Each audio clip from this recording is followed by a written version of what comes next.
Hey guys, it's Misty from the Book Rat, and it's time for Book Chat. This week we're talking about online booksellers versus brick-and-mortar booksellers. I guess the question starts with, do you buy books? If you don't really buy books, if you're more of a library or friend borrower, then maybe it's not really an issue to you. If you've seen my book hauls, you know that I definitely buy books. It's a question I get asked a lot, why I buy so many books. And there are a lot of reasons. For me, it's partly just that I like owning them.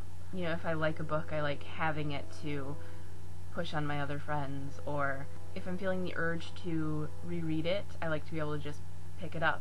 If I suddenly feel like in the middle of the night I want to reread it, I want to be able to pick it up right then and reread it. So that's part of it, I think. Another part for me is that I want to help support the authors and the publishing industry. They write these books to be bought, and that's how they make their living, that's how they're able to write the books. So, buying books is in effect supporting them. And when you buy a book, that's what tells publishing houses that those are the kind of books you want to read, so that you start getting more of those books developed and published rather than the not so great ones that dominate the market. Now, when it comes to where you buy them, the big discussion is, do you buy them online from Amazon or from another online retailer, or do you buy them from a bookstore? And if you buy them from a bookstore, do you go with an indie, or do you go with one of the big box stores? I do all of the above, but I have to say I wish I bought more books in an actual bookstore than I do online, but that's not the case. I pretty much only buy from physical bookstores if I need a last-minute book, if I'm buying a present for someone, if I'm at an event at that bookstore, or sometimes if I'm on vacation and I'm browsing a cute little bookstore, then I'll buy from them.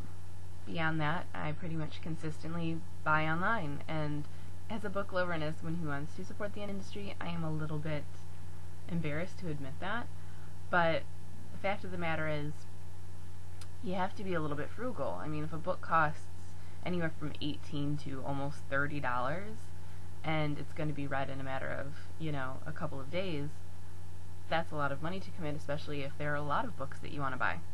Now, when you can look at that pretty book in the bookstore and say, well, I could drop $20 on this right now, or I could go home and buy it from Amazon for $10, I mean, it's kind of a no-brainer. And it's awful because the only reason Amazon's able to do that is because they get insane discounts from publishers that allow them to sell the books pretty much for less than a bookstore's even buying them for. So there's no way that a bookstore can compete with that. But you as the buyer have to make that decision of, do you want to spend twice as much to keep a business in business? And I don't just buy from Amazon. I also buy from the Book Depository, which has free shipping, and if you haven't heard, Amazon just bought them. One of my favorite online retailers, and one that I don't feel bad about buying from, is Better World Books. They gather up used books and donated books, and they do sell new books too, and they sell them at really, really reasonable prices. They have free international shipping, and a portion of their profits go to fund literacy programs all around the world. As if you couldn't get better than that, they've also been doing this thing called a book for a book, where you buy a book and they donate another book to one of the literacy programs. I mean, it's a business, it's a for-profit business with a heart and with a social justice streak, and I don't mind in any way supporting a business like that. Not to mention that I do like buying used. It's a little bit of a tricky area because an author's not seeing any of that money when you buy a used book. That book has already been sold, they've already gotten their money for it. But I'm all about reduce, reuse, recycle, and have no problem with used books, and actually quite like used books as long as they are in good condition.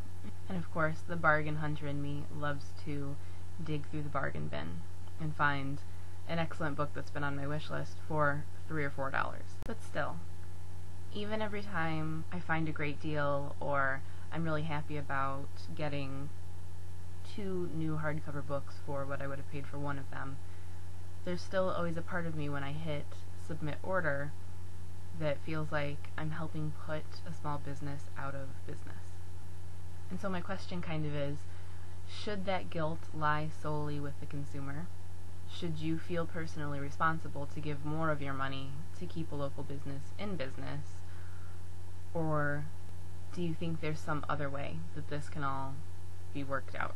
Or are the brick and mortar stores the mom and pop shops and specialty stores of our generation? Are they going to be a thing of the past?